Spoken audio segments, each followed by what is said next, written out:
નમસ્કાર દર્શક મિત્રો, ફાસ્ટ ન્યૂઝ ઇવનિંગ બુલેટિનમાં હું ઉદય રાવલ આપનું સ્વાગત કરું છું। ભીલાડ રેલવે ફાટક 22 દિવસ પછી ખુલ્લો મુકાયો હતો। ઉમરગામના ભીલાડ રેલવે ફાટક પરથી સરીગામમાં આવેલા ઉદ્યોગો ઉમરગામ ઔદ્યોગિક વસાહતના વાહનો પસાર થાય છે, જે ફાટકને પશ્ચિમ રેલવેએ રોડ મરામત માટે 10 દિવસ બંધ કરવાની જાહેરાત કરી હતી। રેલવે ફાટકના વાહનો મલાવ અને મોહનગામ ફાટક તરફ ડાયવર્ટ કરાયા હતા, જ્યારે નાના વાહનો ભીલાડ રેલવે ગરનાળામાંથી પસાર થતા વાહનોની લાંબી કતારો લાગી રહી હતી। પશ્ચિમ રેલવે ફાટકનું કામ ગોકળ ગાયની ગતિથી આગળ ધપાવતા 10ના બદલે 20 દિવસનો સમય લાગ્યો હતો, જેના લીધે વાહન ચાલકોને ટ્રાફિક જામની સમસ્યામાં પીસાવવું પડ્યું હતું। જ્યારે ભારે વાહન ચાલકોને અન્ય માર્ગ પરથી પસાર થવાની ફરજ પડતા સમય સાથે ડીઝલ માટે વધુ પૈસા ખર્ચવા પડ્યા હતા।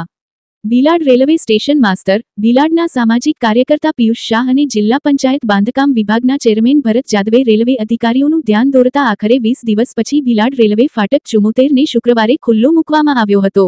વલસાડ જિલ્લાના વાપી ટાઉન પોલીસ સ્ટેશન વિસ્તારમાં ગેરકાયદેસર રીતે રાખેલા હાઇબ્રિડ ગાંજાના જથ્થા સાથે 2 આરોપીઓને એસઓજી વલસાડની ટીમે ઝડપી પાડ્યા છે।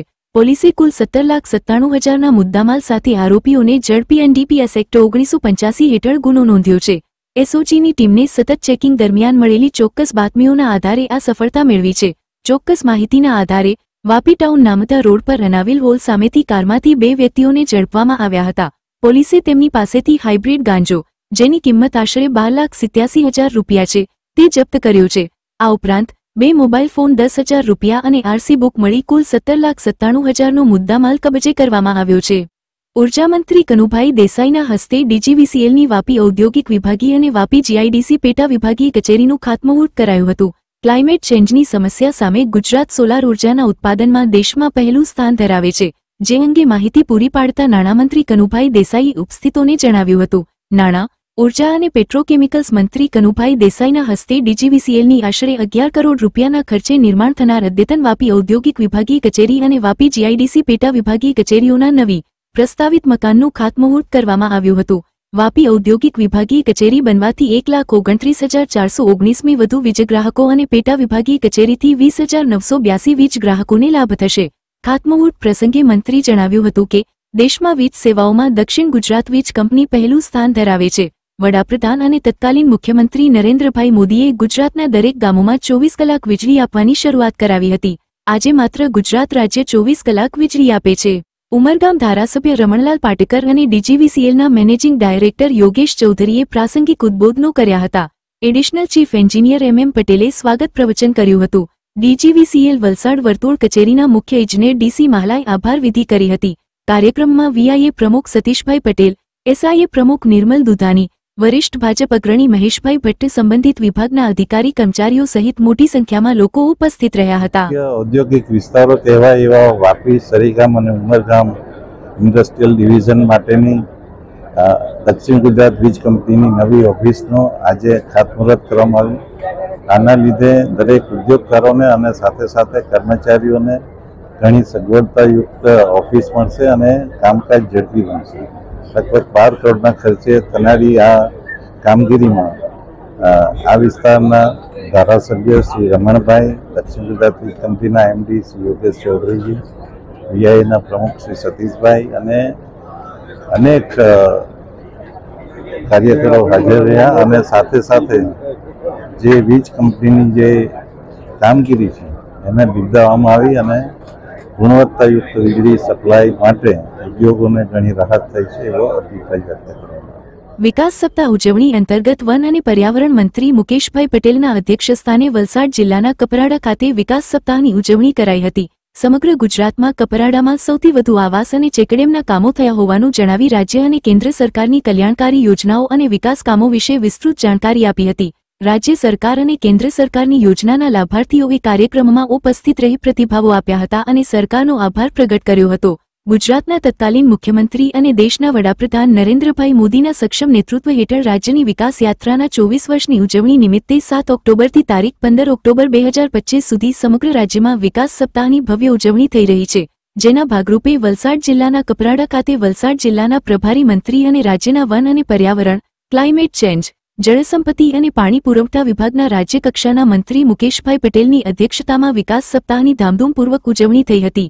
કાર્યક્રમમાં કપરાડાના ધારાસભ્ય જીતુભાઈ ચૌધરી, વલસાડ જિલ્લા ભાજપ પ્રમુખ હેમંતભાઈ કંસારા, વલસાડ જિલ્લા વિકાસ અધિકારી અતિરાજ ચપલોત વગેરેની ઉપસ્થિતિ જોવા મળી હતી. મંચસ્થ મહાનુભાવોના હાથે લાભાર્થીઓને સહાય ચેક વિતરણ કરાયા હતા. મારું નામ સુરેશભાઈ તુકારામભાઈ સવરા, હું ગામ ચાવસાળીનો રહેવાસી છું. અમે પહેલા લીપણવાળા માટીના મકાનમાં રહેતા હતા ને હું મારું મકાન પાકું બનાવશે એવી મારી ઈચ્છા પણ ન હતી. અને વરસાદના મોસમમાં અમને બહાર કામ કરવા જવામાં ઘણી તકલીફ પણ પડતી હતી. અને વરસાદના મોસમમાં જંગલમાંથી ઘરમાં સાપ કે વાઘનો પણ ડર રહેતો હતો.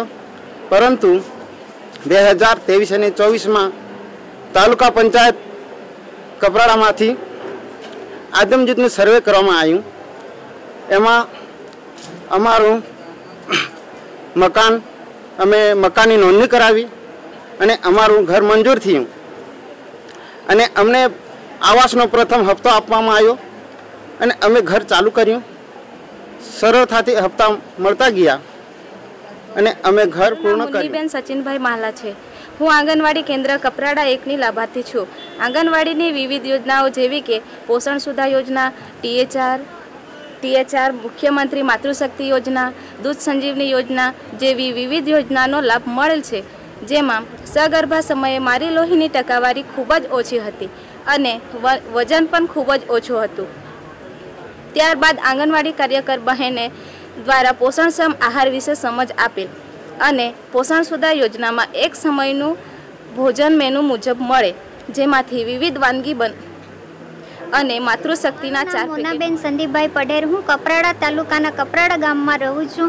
કપરાડા તાલુકામાં મિશન મંગલમ યોજનામાં 2022માં મારા મંડળની રચના કરી હતી. મારા મંડળનું નામ છે વિનાયક સૌ સહાય જૂથ છે. અમે 10 બહેનો મળીને 200 રૂપિયાની બચત કરીએ છીએ. મારા મંડળને 3 મહિના પૂર્ણ થતાં સરકારશ્રી તરફથી અમને 10,000 રૂપિયાની રિવોલ્વિંગ ફંડ મળેલો છે. મંડળના 6 માસ પૂર્ણ થતાં બેંકમાંથી 6 લાખ રૂપિયાની લોન મંજૂરી મળી હતી. જેમાં અમે બધા બહેનો મળીને 2 લાખ રૂપિયા લીધા. જેમાં મેં 20,000 રૂપિયા શાકભાજી કરવા લીધેલા, જેમાં અમને 50,000 રૂપિયા વાર્ષિક આવક મળી છે. અમે જૂથમાં જોડાવાથી અમે આજીવિક મેળવતા થઈ રહ્યા છીએ. અમારા પરિવારને અમે મદદરૂપ થઈ રહ્યા છીએ, જેથી સરકારશ્રી અને મિશન મંગલમ યોજનાઓને ખૂબ ખૂબ આભાર માનું છું. ફાસ્ટ ન્યૂઝ ઇવનિંગ બુલેટિનમાં આજે બસ આટલું જ. આવતીકાલે ફરી મળીશું. નમસ્કાર.